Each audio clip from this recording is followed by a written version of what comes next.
18,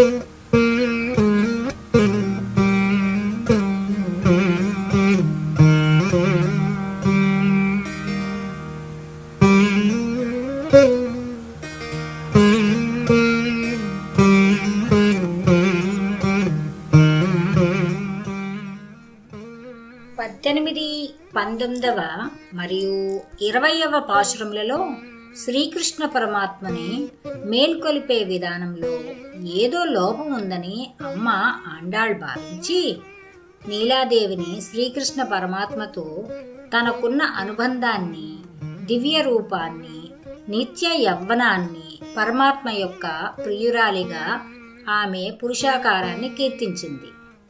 కేవలం పరమాత్మను కోరుకునే దేవేరిని మరిచిపోవటను మన పూర్వాచార్యులు శూర్పణఖతో పోల్చారు.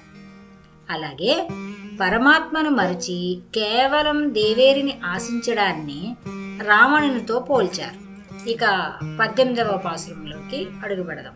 ఎంత ప్రయత్నించినా శ్రీకృష్ణుడు మేలుకోకపోయేటప్పటికీ ఆండాళ్ళు నీలాదేవి యొక్క సిఫార్సుతో వారిని మేల్కొలిపే ప్రయత్నము చేస్తోంది. శ్రీ రామానుజులకు అతి ప్రియమైన పాశురమిది. உந்து மதகளித்த நோடாத தோல்வலியன் நந்தகோபாலன் மருமகளே நப்பெண்ணாய் கந்தங்கமழம் குழலி கடை திறவாய் வந்து எங்கும் கோழி அழைத்தனகான் மாதவி பந்தல் மேல் பல்கால் குயிலினங்கள் கூவினகான் பந்தார் விரலி உன் மைத்தினன் பெயர் பாட செந்தாமரை கையால் சீரார் வளையொழிப்ப வந்து திரவாய் மகிழ்ந்து ఏలోరెంబావాయ్.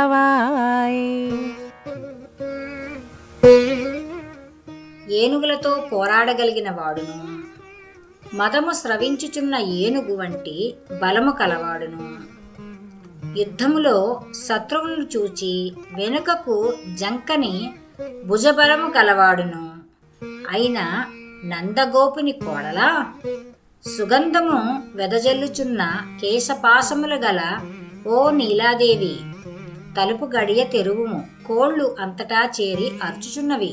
మాధవీలత ప్రాకిన పందిరి మీద గుంపులు గుంపులుగా కూర్చున్న కోయిలలు కూయుచున్నవి. భూబంతిని చేతిలో పట్టుకొనిన దానా, నీవు సంతోషముగా లేచివచ్చి ఎర్ర తామర పువ్వును పోలిన నీ చేతితో అందమైన చేతి కంకణములు గల్లుమని ధ్వని చేయునట్లుగా తలుపు తెరువుము. జై శ్రీ ఆండాళ్ తిరువడిగలే శరణం.